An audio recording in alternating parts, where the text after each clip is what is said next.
Hi, I'm Kurt Rudecki. Welcome to Network Bits, where we demonstrate networking and network security topics in short videos. Today is part 3 of demonstrating options and considerations for VPC service controls. In part 1, we covered how the demo environment is set up. In part 2, we covered some commands, some simple commands to test reachability to BigQuery and cloud storage.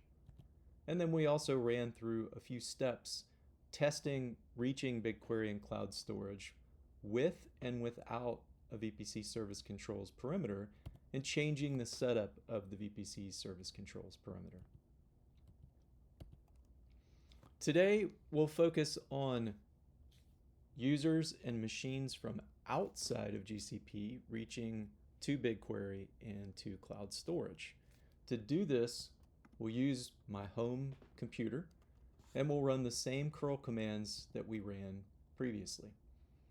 So we'll see immediately that as we run the curl commands to reach BigQuery and cloud storage, we're getting the same error message that we got before. And that is because nothing by default is allowed through the VPC Service Controls perimeter, and my machine is outside of that perimeter. And so we can see that the expected behavior is that we won't be able to reach BigQuery or cloud storage from my home machine by default. What will we do? Well, let's take an extra step with our perimeter, and we're going to add what's called an access level. We'll take a look at that now.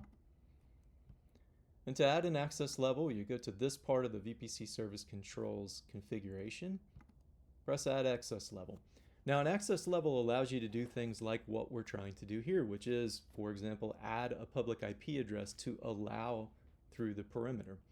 I won't show you the actual access level configuration because it includes the public IP address on the network where I'm connecting from my computer. For security reasons, that wouldn't be a good idea to put in a video. But just know that it's very simple to set up an access level. In this case, I'm going to choose the access level and add it to the perimeter. It shows me that I'm adding an access level. And as we scroll down, we can see that the access level has been added to allow my public IP.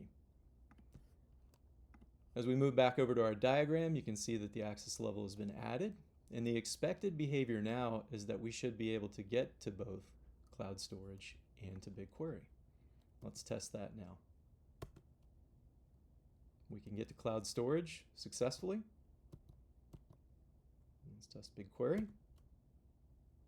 And now we can get back to BigQuery. We see information about both the cloud storage bucket and about the BigQuery dataset. Now for the next step, I'm going to do in this step, it says 5B, I'm going to change the way my machine connects to the internet and change the IP address that will arrive at the VPC Service Controls perimeter to show that I'll be blocked from reaching BigQuery and cloud storage. So nothing to be changed in the service perimeter itself. I'll be making this change on my local machine. You can see that I'm changing the Wi-Fi network. And now I'm connected to a different network, which gives me a different IP address. And as we rerun these curl commands, you'll see that permission is denied. So the simple change of my IP address changing allows VPC Service Controls to block the traffic, whereas before, when I was connected with a specific IP address, could be a range, but in this case it was just a specific IP address, it allowed me through the perimeter.